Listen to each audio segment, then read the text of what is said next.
Go na po, go na.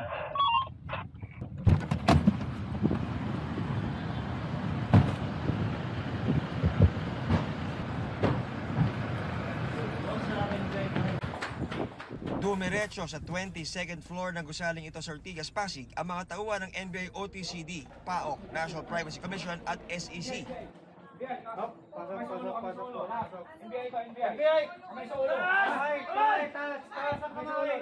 Doon, huli sa akto habang aktibo sa kanilang online lending operations ang 168 tao.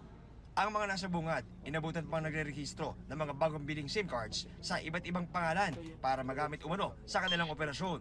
Sa likuran naman, nakita ang pinaka-server at iba't ibang equipment para sa kanilang text blast at pagkuha ng pera galing sa paniningil.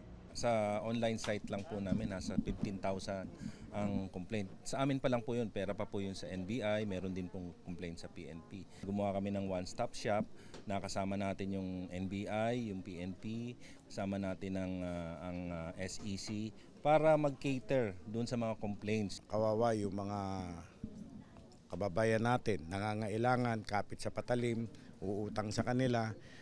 Bukod sa napakataas na ng interest ay kung makapaningil pa kung murahin, kung takutin ang ating mga kababayan. So nakita namin ni Sir na merong talagang namumuno na foreigner. Kailangan managot sila sa ginagawa nila. Ayon sa NBI at PAOK, ang online lending app company nito ang nakakuha na may pinakamaraming bilang ng reklamo kung kaya't minabuti nilang unahing itong i-operate. Tototanggi naman ang inabutan naming supervisor na may pananakot silang ginagawa sa paniningil sa mga online pautang.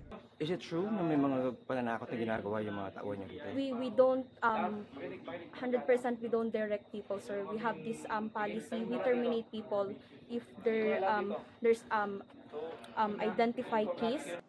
Pero sa pag-ikot ng mga otoridad, tumambad ang mga script na ginagamit sa kumpanya at pagbamakawa ng kanilang mga umano'y ginigipit.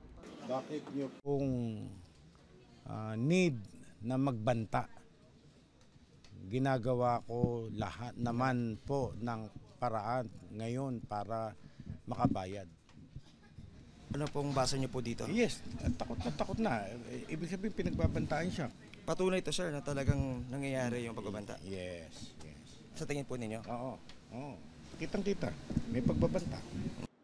Sumbong ng isang dating empleyado ng kumpanya, patong-patong na pang-aabuso ang inaabot ng mga umuutang sa kanilang online lending app. Kapag nangutang ng 1,000, makukuha lang nila 600. Minsan po yung 1,000, makakot po niya 5,000. Ganun katindi. Minsan sinasabi ng ganun pong terminology. Tamad, walang ibenta mo yung anak mo, ganun, para ipabayad ka sa utang mo. Kukumpiskahin ng NBI at PAOK ang lahat ng equipment sa lugar tulad ng computers, routers, cellphones at iba pa. Naharap sa reklamang paglabag sa Data Privacy Act, Cybercrime Prevention Act at Financial Products and Services Consumer Protection Act ang mga Pilipinong inaresto. Para sa GMA Integrated News, John Consulta, nakatutok 24 oras.